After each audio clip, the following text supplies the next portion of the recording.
from the Heartland. Live from the Heartland comes to you every week from the stage of the Heartland Café. And we talk to interesting, wonderful people doing interesting, wonderful things on the planet. Because, you know, there's really not anything that you can't do that won't help. Speaking of which, welcome back to the Heartland, Lester DORE. Thank you, Katie. Even though you never left. You thought you were out of here, but you're back with a retrospective of your work beginning in 1964, all the way up to some more recent work, including work from you've been doing down in a graphic workshop in Oaxaca. Correct. But Yeah. the reason that you will never leave the Heartland is that your artwork is the Heartland's logo. Let's just hear it Yes. for that right off the bat. Come on. Thanks. Lester DORE made the Heartland Café logo, which has survived 38 years. Well, I remember meeting Lester at the old Seed office, the Chicago Seed, and it turns out he had a deeper involvement with the Seed than I even knew. But I was up there, and we were starting Rising Up Angry, and I got this guy to do a logo of a fist with a sunrise, and we messed with it over time, sticking a rifle in it for a while, etc. But it endures to this day. And Lester, I'm very grateful to that. Are you ready to say something? Thanks, Michael. Yeah. Well, sure, now that you've given me a chance. I set that up for him. Well, Yeah. so Rising Up Angry. Yeah, I was working at the Seed then, and my involvement with the Seed actually started in the spring of 1967. The first Chicago Human Bee Inn. A friend, I was walking down North Avenue, and there was a head shop on North Avenue called the Mole Hole, and I think it was the first head shop in Chicago. in Old Town? In Old Shop Town. is where you bought papers and things Pipes, like that. papers, incense, and candles. How many needed that explanation? That's what I thought. Okay. So I'd seen the first issue of the Seed, and I found out that an old friend of mine had started it. He had put together the first issue, and Earl Siegel, the mole, owner of the Mole Hole, had financed it. Huh. And I said, Don, you got any work I can do here? And he said, yeah, start drawing a back cover. It's going to be a poster for the Bee Inn. Well, by the time the issue was put together, Don and the Mole had argued about the direction of the Seed, and I had become the de facto art director because Don walked off. And that's... So I had to teach myself how to do this kind of stuff. And I was with the Seed for a while. I went to San Francisco for a year, 1968. That was the year after the Summer of Love. And it wasn't was pretty pretty. intense. It wasn't pretty. I wanted to work on the San Francisco Oracle, which was, I thought, the most beautiful underground newspaper of the time.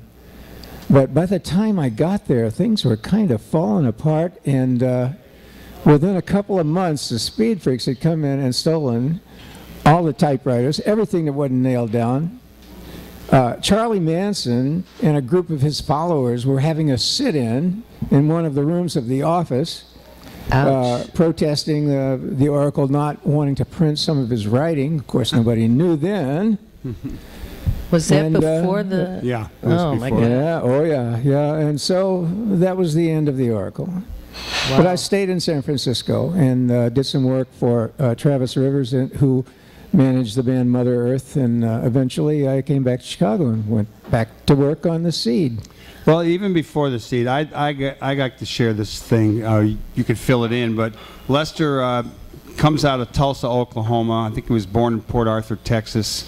He has family out in New Along with Iberia, Janis Louisiana. Joplin. Yes. He's like his mom is like an Okie, and his dad is Cajun, or vice versa. No, that's the way it is. Yeah, that's right. And you had been to Mexico, but then at age 18, I think you hitchhiked up to Chicago, and somebody dropped you off at Oak Street Beach. Well, that's right. That was a weird and long trip, a story in itself.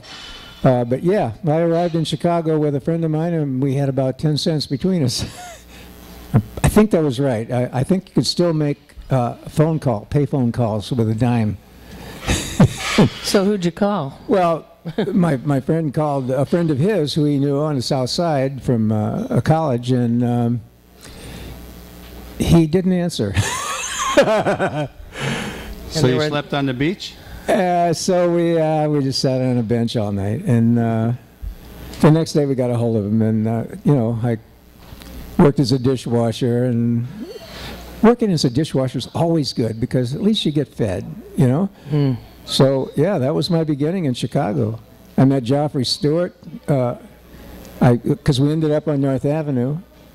I met Joffrey Stewart, the anarcho-pacifist poet, and started learning about anarchism.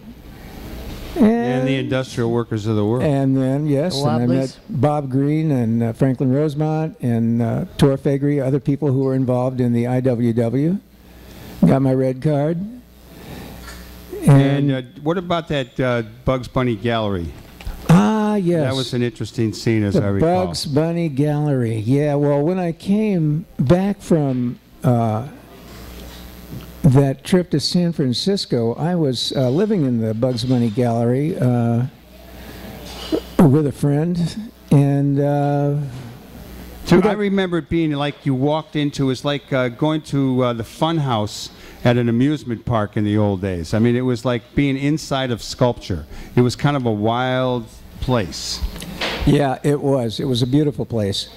And I did some art for the gallery and I actually had some pieces in one show, and I stayed there in the back rooms until the cops came in. They busted in and searched everything and found some pills in somebody else's coat. And What year was that? that was 69, 8 or early 69. Yeah. So that was the end of my stay there. But Didn't you, I stayed with the Seed after that. And were you not a student, at least for a little while, at the Art Institute? I was, actually. That was back in 63. Oh, that was earlier. I'm sorry. Yeah, no, yeah. I'm out of order. That was okay. Yeah, it's okay. Yes, I had been dropping acid all for about a year before that. A lot of it over the summer. And you boys in your early adventures. Well, actually, this is somewhat of a cautionary tale. Now, I was selling acid by putting drops of acid out of a glass ampule onto sugar cubes, and we had 100 sugar cubes, and there was still a lot left when we got to the 100th one. So I put it all on that one. And took it. Yes, and after I got into the Art Institute of Chicago, and all of my friends were heading out for Morocco. And I was getting kind of lonely, and I dropped this sugar cube, and, like a week later, I was in Paris with about $10 to my name. One-way ticket. So I spent a year in Europe and Morocco, and you got kicked out of Morocco and Belgium. Well, and we're so glad because you got to come back to Chicago. Yes, I came back, and I've kept coming back. Lester, you moved up to Wisconsin. You 1970. You got into agriculture, not only raising a family, raising a house, developing ideas about farm, country, city interaction. You started doing artwork not only for the Heartland Journal when it started coming out, but also you did the Elroy County Fair. You worked for the Okootch Mountain News. What was it like? Did you finally realize that you were actually an artist, and that was how you made your living, even though you were trying to grow your own food? It was sometimes frustrating, I gotta say, because my clients, well, I get advertised a little bit as the people's artist. Well, what that means is I made art for my friends. My friends didn't have a lot of money. So as a career, it was not an upperly mobile option necessarily, but it was very gratifying to be able to do what I wanted to do, right livelihood. was really wonderful, and especially that I was able to do work for the Forces for Good, for making the world a better place to live in. And hey, I'm going to be 70 in June, and I hope I have a few more years to do the same thing, you know, just keep on keeping on. Right on. You've been Makes me think of the time that, was it the first Iraq War that you made all those incredible posters for peace? Or was it the second? It doesn't matter which one, really. No, that was the first Iraq War. A friend of mine and I broke into the typography shop in the University of Wisconsin and and printed up a bunch of posters like the morning after the bombing started. And I was in, and I made some art around that. When the second war started, I made some anti-war posters that were laminated and screwed on to the posts, to the yeah, sticks. Yeah, to the furring strips that we're using for sticks, so they'd be easy to And you passed them out for transport. free. You passed them out to people demonstrating I against did. the war, and I did. we showed them here. But I think in between those two wars was when you answered the call of your son. I think is how you wound up in Oaxaca. Oaxaca. Yeah, that was actually that was 2006. By 2006, I had a liver transplant due to chronic hep C, which I had contracted during my earlier Wilder reckless, yes, Indeed. wilder days. And We're I was, grateful for all our friends who contracted that and are still here to tell us about it. yeah. Well, I'm grateful that. Well, apparently a lot of people have it because they advertise this drug on TV all the time. I'd Yeah. never seen it. $1,000 a pill. So I'm not on that. Yeah, more on But- that later. My liver still works, my borrowed liver. And Oaxaca. Where were we? Oaxaca. You were Oaxaca. down in Oaxaca when So, really yeah, the show I hit had the been- fan. yeah, I had been working for the University of Wisconsin School of Nursing because I had returned to school and earned an MFA. But I ended up just, again, sort of working for my friends in a sense. But it was a real job with, pension fund and health care, and that was really pretty nice considering I needed a liver. And a few years later, after the transplant, I went back to work, but 2006, I retired from wage slavery there, and I wanted to travel again. So my son was already in Mexico. He was in Oaxaca working with a group of anarchists who were organizing the indigenous people in small villages. And I knew that there was this big teacher strike was going on. This was 2006, and on June 14th, the government of the state of Oaxaca sent all their armed forces in to push the teachers out of the Zocalo. Because when there's a big teacher strike in Mexico, all the teachers, in whatever state it is, come to the capital and camp out. It's a planton, they call it. So by the time I got there, my son had to leave because his life had been threatened by one of the priistas who were on the side of the government. And June 14th, I didn't say, yes, that's when the state attacked the teachers fought back. And there wasn't a uniformed cop to be seen for months after that. The people basically took over the city. Well, what happened down there that you met some really wonderful graphic artists. Yes. And what's the name of that collective? It's the Asaro Collective, and there's a show of the Asaro Collective at the Uri Icon Gallery right now. They're down on 21? It's in Pilsen. Yeah, it's in Pilsen on Halstead Street.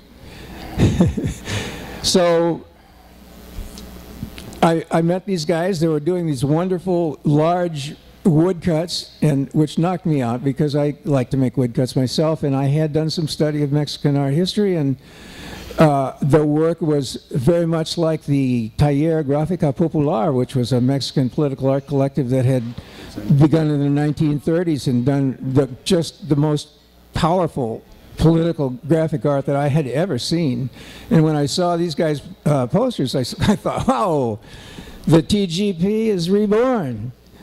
So I got some posters from them, and then the next year I came back to find them, because actually the day that I met them was the day after the PFP, the Federal Preventive Police, had been sent by the government, by the federal government, into Oaxaca to deal with the situation. They hadn't dealt with it until then, but when Bradley Will, the video journalist, was murdered by a sniper in the street, well, un-Americans died, so we got to do something. Anyway. Wow, Lester, this is a show. This is a conversation for a 2-hour show. All right. What I want to do is tell people about the art that you're describing is also part of the art that's on the wall. I mean, That's right. the span that this wall, this show represents, goes from the 60s to currently. That's right. Which is pretty amazing.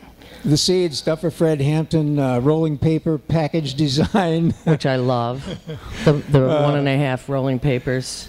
Just a reed that grows to a flower in your mind. One of the great all-time lines. Yeah, we actually sold a lot of packs of those here in the Heartland General Store. And then there are a lot of the Heartland Journal covers up there. There are Heartland Journal covers. There's a color lithograph from grad school that, again, political. That was the first. And then the big prints are 3 actually from the Oaxaca days, right? Yeah, there are 3 large prints that I made with Asaro. They're incredible. They're beautiful. Thank Well, you. Lester's show is going to be up for a month, and we hope people will get to come by. And I think there will be an announcement about a closing reception. We had a great opening reception, and we want to thank you for coming on, Lester. We want to thank you for coming all the way down from Wisconsin in a rough travel and bringing all this artwork.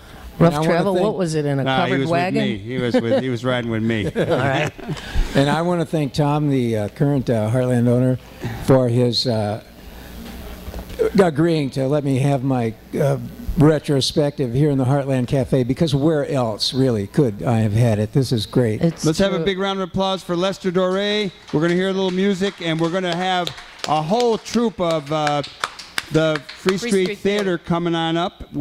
So we'll be right back with more live from the Heartland. Stay tuned. 88.7 here on the left end of your dial. See you in a minute.